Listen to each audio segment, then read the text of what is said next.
সম্মানিত যাত্রীগণ, আপনারা সবাই কেমন আছেন? আপনাদেরকে আন্তরিক শুভেচ্ছা ও অভিনন্দন জানাচ্ছি বিপ্লব আইটেকের পক্ষ থেকে।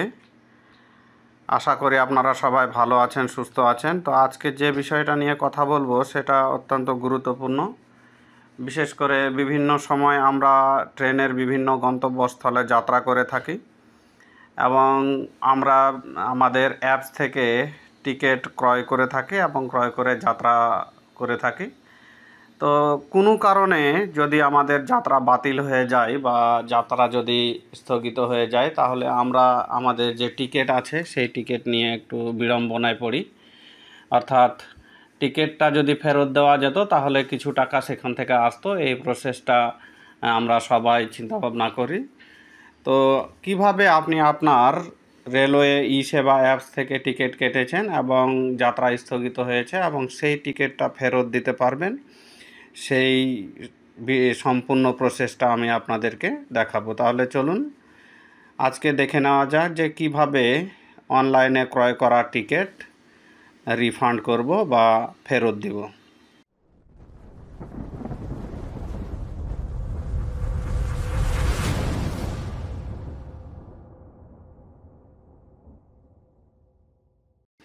তো ছোট একটা ইন্ট্রোর পরে স্ক্রিনে আসলাম। আমাদের টিউটোরিয়ালের বিষয়টি আপনারা নিশ্চয়ই জেনেছেন যে রেলের টিকিট কিভাবে রিফান্ড করব বা ফেরত দিব সেই বিষয়টি। তো আমি আমার রেলওয়ে ই সেবা অ্যাপস যেটা আছে, রেল সেবা অ্যাপস, সেটাতে প্রবেশ করলাম। আপনারা যদি নিবন্ধন না করে থাকেন তাহলে আমার চ্যানেলে একটা ভিডিও আছে, সেভাবে আপনারা নিবন্ধন করে ভেরিফাই করে নিতে পারবেন। তো আমি সেই অ্যাপসে প্রবেশ করলাম, তারপরে এখানে আই এগ্রিতে ক্লিক করলাম। ক্লিক করার পরে আমরা এখান থেকে যাব মাই টিকেটসে। তো তার আগে একটু প্রোফাইল দেখে নিই। এখানে প্রোফাইলটা আমার ভেরিফাই করা আছে বা ভেরিফাইড প্রোফাইল। তারপরে এখান থেকে আসলাম মাই টিকেটসে। তো এখানে আমরা একটা টিকিট দেখছি যে ঢাকা থেকে রাজশাহী 2রা মে 10:45 একটা ট্রেনের টিকিট আছে। তো এই টিকিটটা আমি ক্যান্সেল করব বা এটাকে আমি ফেরত দিব।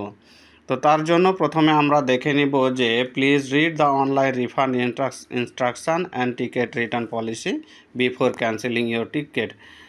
তো এখানে আমাদেরকে দেখে নিতে হবে যে কি পলিসিতে আমরা টিকিটটা ফেরত দিতে পারবো। তো এখানে বেশ কিছু পলিসি আছে, আপনারা দেখে নেবেন। তো এখানে মূলত আছে যে কেবলমাত্র ওয়েবসাইট থেকে ক্রয় করা টিকিট এবং রেল সেবা অ্যাপস থেকে ক্রয় করা টিকিট ফেরত দিতে পারবেন।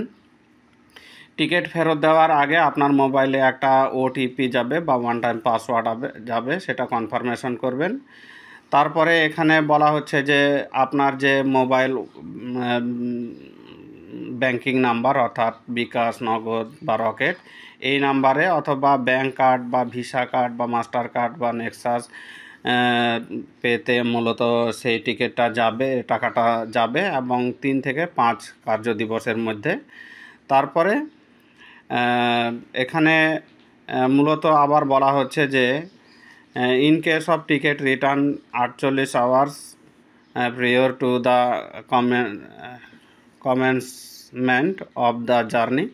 অর্থাৎ এখানে বলছে যে 48 ঘন্টার উপরে যদি হয় তাহলে সেখান থেকে বিডি 40 অর ট্রেন টিকিটের 10% তারা কেটে নেবে। তারপরে 24 ঘন্টার উপরে এবং 48 ঘন্টার নিচে যদি হয় তাহলে বিডি 40 টাকা কাটবে এবং সেই সাথে টিকিটের 25%। তো এইভাবে কিছু দেওয়া আছে, সময় লাইন এবং মূলত কত পার্সেন্ট কাটবে সেটা। তারপরে এখানে কিছু নির্দেশনা আছে, সেই নির্দেশনাগুলো আপনারা চাইলে দেখে নিতে পারবেন। তারপরে ইন্টারন্যাশনাল টিকিটের ক্ষেত্রে in case of ticket return 120 hour prior to the, এখানে 40 টাকা কাটবে এবং AC class BDT 20 for the first class এবং BDT 15 for the other class will be deducted.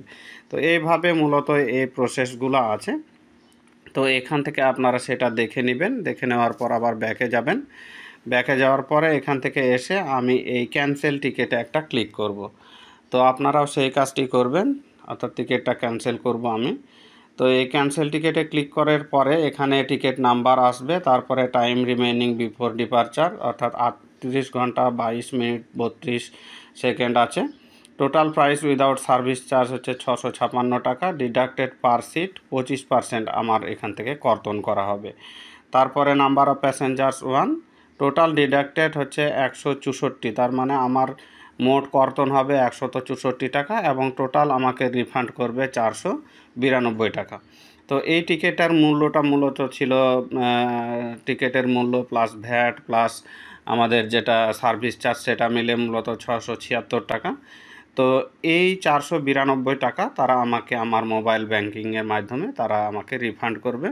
তো সেই আমি যেহেতু ফেরত দিব তার জন্য এই কনফার্ম ক্যান্সেলেশন এই অপশনে একটা ক্লিক করব। তো এখানে ক্লিক করলাম। ক্লিক করার পর আমাদের মোবাইলে পাসওয়ার্ড যাবে, সেই পাসওয়ার্ডটা আমরা এখানে এন্ট্রি করব।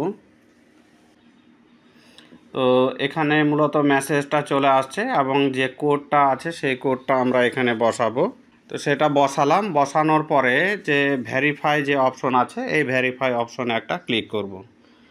তো আমাদের সেখানে নাম্বার ভেরিফাই হবে, কারণ ভেরিফাই না হলে কিন্তু আমাদের সেই অ্যাপসে আমরা রিফান্ড করতে পারবো না বা টিকিটও ক্রয় করতে পারবো না।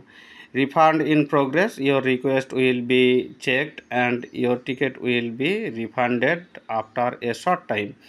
অল্প সময়ের মধ্যে, কিছু সময়ের মধ্যে তারা এটাকে চেক করবে। চেক করার পরে your ticket will be refunded after a short time, অল্প সময়ের মধ্যে তারা টিকিটটা রিফান্ড করে দেবে এবং যত পরিমাণ টাকার কথা আমি আগে বললাম তত পরিমাণ টাকা আমাদের যে মোবাইল ব্যাংকিং অ্যাড করা আছে আমাদের এই নাম্বারের সাথে বা যে নাম্বার থেকে আমরা দিয়েছিলাম সেই নাম্বারে তারা টাকাটা পাঠিয়ে দিবে।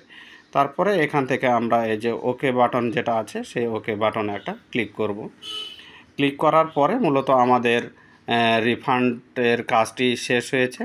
তো এখন যদি আমরা মাই টিকেটে যাই তখন এখানে একটা লেখা দেখতে পাবো যে ট্রেনের নাম, টাইম দেখাচ্ছে, যাত্রা টাইম এবং রিফান্ড ইন প্রোগ্রেস এটা লেখা দেখাচ্ছে। তো এই লেখাটা যখন টাকাটা তারা দিয়ে দিবে মোবাইল ব্যাংকিংয়ের মাধ্যমে তখন আর এই লেখাটি আর থাকবে না, তখন সেটা উঠে যাবে। তো এই ছিল মূলত আমাদের আজকের এই ভিডিওটি, যে কিভাবে আপনারা অনলাইনে ক্রয় করা টিকিট রিফান্ড করতে পারবেন সেই বিষয়টি। আশা করি আপনাদেরকে সম্পূর্ণ বিষয় দেখাতে পেরেছি। তো ভিডিওটি যদি ভালো লাগে অবশ্যই ভিডিওটাতে লাইক করবেন। প্রশ্ন বা মতামতের জন্য কমেন্ট সেকশান আছে, আপনারা সেই কমেন্ট সেকশান আমাকে জানাবেন এবং চ্যানেলটা সাবস্ক্রাইব করে পাশের বেল আইকনটিও প্রেস করে দিবেন। তো আপনারা সবাই ভালো থাকবেন, সুস্থ থাকবেন। আজকের এই ভিডিওটা থেকে এখনকার মতো এখানেই বিদায় নিচ্ছি। ধন্যবাদ সবাইকে।